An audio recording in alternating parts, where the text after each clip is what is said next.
Oi gente, boa tarde. Meu nome é Larissa e hoje a gente vai conversar um pouquinho sobre o metabolismo dos açúcares e a galactosemia.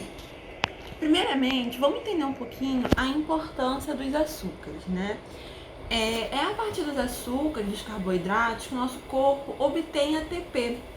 E relembrando, o ATP é a moeda energética que é utilizada para as reações que precisam de energia, que não ocorrem naturalmente. Sem o ATP, muitas reações simplesmente não ocorrem, nossas células não vão conseguir realizar essas reações. Daí a importância dos carboidratos.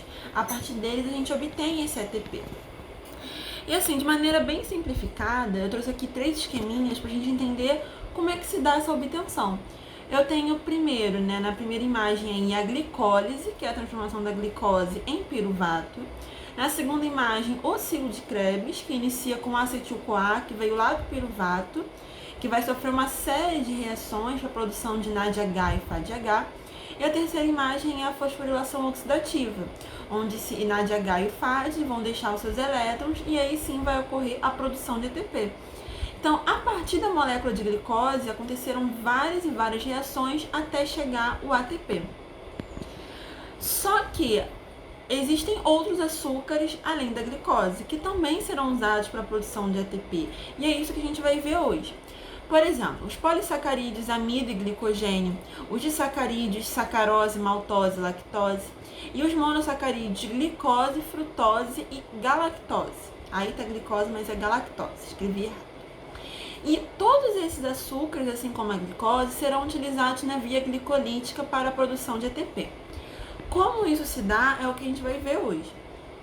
O glicogênio, ele pode ser tanto produzido por nós quanto obtido pela dieta. E ele nada mais é que um polímero de moléculas de glicose. E aí a gente vai ter 3 enzimas envolvidas no metabolismo do glicogênio, que é a glicogênio fosforilase e 2 enzimas desramificadoras, como eu trouxe aqui no esquema, né? Inicia-se com a glicogênio fosforilase, clivando as extremidades não redutoras do glicogênio. Depois, as 2 enzimas desramificadoras vão retirar algumas ramificações para a liberação da molécula de glicose. O amido.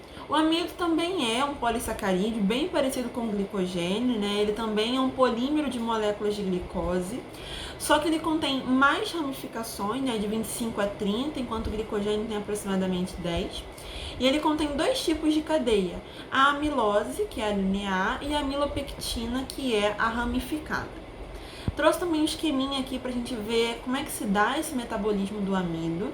Então, a partir do amido se obtém a glicose, né, já que ele é um polímero de glicose. A gente tem inicialmente a amilase, que é uma enzima que está presente na nossa saliva e no intestino delgado, ela atua em pH neutro. E aí a amilase, ela vai dar alguns intermediários, né, até chegar à glicose, como a maltose, a maltotriose e a destrina limite. Né, atuando sobre a maltose e a maltotriose, temos a maltase, e aí sim a obtenção da glicose. Atuando na destrina limite, a gente tem a limite destrinase, que vai dar também maltose e maltotriose, e posteriormente, pela ação da maltase, a glicose. Então, a gente tem aí basicamente 3 enzimas envolvidas no metabolismo do amido, que é a amilase, a maltase e a limite destrinase, mas o importante é entender que a partir do amido se obtém a glicose. A sacarose, ela é um disacarídeo formado pela frutose e glicose. A sacarase, ela vai ser a primeira enzima a atuar sobre a sacarose. Ela vai clivar a sacarose em seus monossacarídeos. Então, se antes eu tinha sacarose, depois da ação da sacarase, que é uma enzima, a gente vai ter várias moléculas de glicose e frutose. E assim, a glicose a gente já viu como entra, né, para a produção de ATP. Que eu mostrei aqueles 3 resuminhos, né? Cadê? Que é a glicólise, ciclo de Krebs e fosforilação oxidativa. Mas como é que será que a frutose vai entrar nesse processo todo? A gente tem que entender que não necessariamente os açúcares vão entrar para a produção de ATP, né, na via glicolítica, a partir da glicose.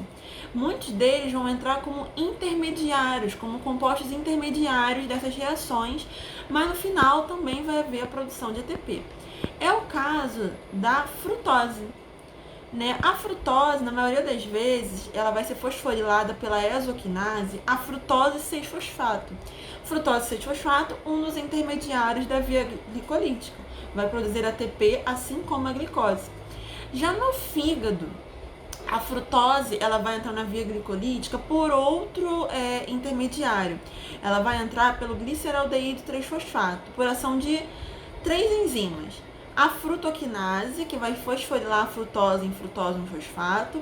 Posteriormente, a frutose 1-fosfato aldolase, que vai transformar a frutose 1-fosfato em dihidroxicetona-fosfato e gliceraldeído. E esses dois compostos vão ser convertidos em gliceraldeído 3-fosfato por enzimas diferentes. Mas o importante é entender que a frutose ela vai entrar na via glicolítica para a produção de ATP pelo intermediário gliceraldeído 3-fosfato quando ela é convertida no fígado e pela frutose 6-fosfato quando ela é convertida em órgãos e tecidos que não sejam o fígado. A lactose. A lactose também é um disacarídeo, só que ela é formada pela galactose e pela glicose. E o esquema é bem parecido com o da sacarose. A lactase vai ser a primeira enzima, né? Vai clivar a lactose em seus monossacarídeos.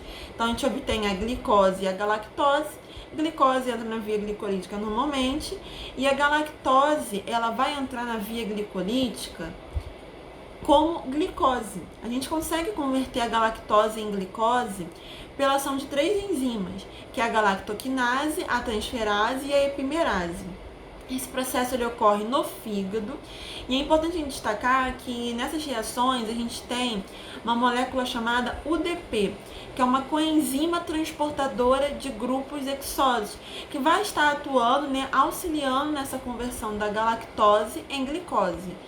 Aqui eu trouxe um pequeno esquema só para a gente ver. Inicia com a ação da galactoquinase, que vai transformar a galactose em galactose 1-fosfato.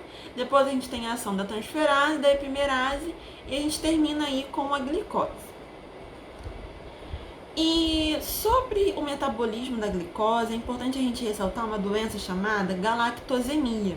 Ela vai ser causada pela deficiência de uma das 3 enzimas do metabolismo da galactose, que são essas enzimas que nós acabamos de ver, a galactoquinase, a transferase e a epimerase.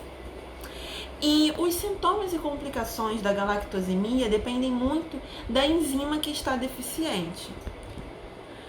A primeira enzima que a gente vai dar uma olhada é a enzima galactoquinase. Quando a gente tem uma deficiência dela, a gente tem altas concentrações da galactose na urina e no sangue. E durante a infância, a gente pode ter o desenvolvimento da catarata, uma vez que com o acúmulo de galactose, ela pode ser transformada em galactotitol, que é um metabólito dela que se deposita no cristalino e pode causar catarata durante a infância. Ainda tem a galactosemia causada pela deficiência na transferase, que aí já vai causar um retardo do crescimento, uma anormalidade na fala, deficiência mental e dano hepático, e ainda a galactosemia causada pela deficiência na enzima epimerase, que vai causar as mesmas complicações quando pela deficiência da enzima transferase, só que no caso da epimerase, um controle na dieta vai ajudar bastante, vai diminuir assim bastante a gravidade da doença.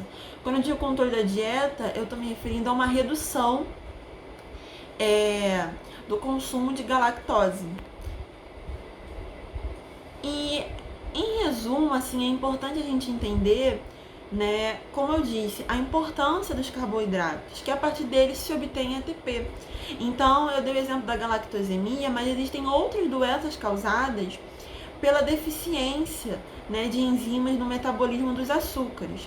E além assim das complicações como da galactosemia que a gente viu, como retardo mental, catarata durante a infância, se a gente não usa um dos açúcares para a produção de ATP, acaba sendo um prejuízo para a gente. E como eu disse, o ATP é muito importante, diversas reações são dependentes dele, daí a importância de se estudar tanto o metabolismo dos carboidratos e as doenças que podem vir caso haja uma deficiência das enzimas que participam dele. Bom, muito obrigada e até a próxima.